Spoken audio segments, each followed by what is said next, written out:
अस्सलाम वालेकुम वरहमतुल्लाह।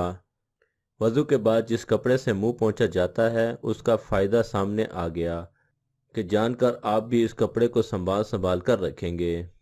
हदीस की किताब में वज़ू के कपड़े की अहमियत पर मुतअद्दिद रिवायत मौजूद हैं। हज़रत आयशा रज़ी अल्लाह ताला अन्हा से रिवायत है कि नबी करीम सल्लल्लाहु अलैहि वसल्लम अपने पास एक कपड़ा रखते थे जिससे वज़ू के बाद अज़ाए वज़ू को खुश्क किया करते थे। और रिवायत किया गया है कि अलकमा नामी एक सफ़ेद कपड़ा अपने पास रखते थे जिससे मुंह को पूंछा करते थे।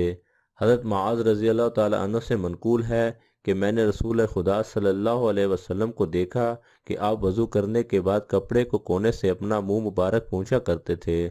हदीस में भी आया है कि क़यामत के रोज़ एक शख्स लाया जाएगा और उसके अमाल वज़न किए जाएंगे तो उसकी बुराइयां भलाइयों पर गालिब आ जाएंगी और बदियों का पल्ला झुक जाएगा। इतने में वो कपड़ा लाया जाएगा जिससे ये दुनिया में अपना मुंह और अज़ाए वज़ू को पूंछता था। फरिश्ते इस कपड़े को नेकियों के पल्ले में रख देंगे और नेकियों का पल्ला झुक जाएगा। यही वजह है कि इमाम अबू हनीफा रहमतुल्लाह अलैह अज़ाए वज़ू को कपड़ों से पोंछना मकरूह जानते थे। वज़ू के दौरान मुंह को धोया जाता है, पाक किया जाता है। मुसवाक का इतना अहमाम बतलाया गया कि मुसवाक के साथ पढ़ी गई नमाज बग़ैर मुसवाक के पढ़ी गई नमाज से 50 गुना ज़्यादा फजीलत रखती है।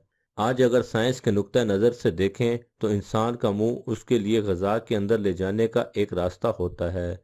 जब इंसान खाना खाता है अगर मुंह को साफ़ ना करे और उसमें कुछ ज़रात बच जाएं तो इन ज़रात में कुछ अरसे के बाद बदबू पैदा हो जाती है।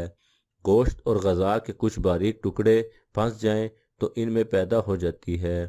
अब ये दांतों के लिए नुकसानदेह है और वैसे भी मुंह के अंदर बदबू मचाएंगे और मुंह के अंदर जरासीम पैदा करेंगे और फिर इसी गंदहानी के साथ अगर वो बंदा अगला खाना खाएगा तो ये मुंह की गंदगी भी खुराक के साथ उसके मैदे में चली जाएगी।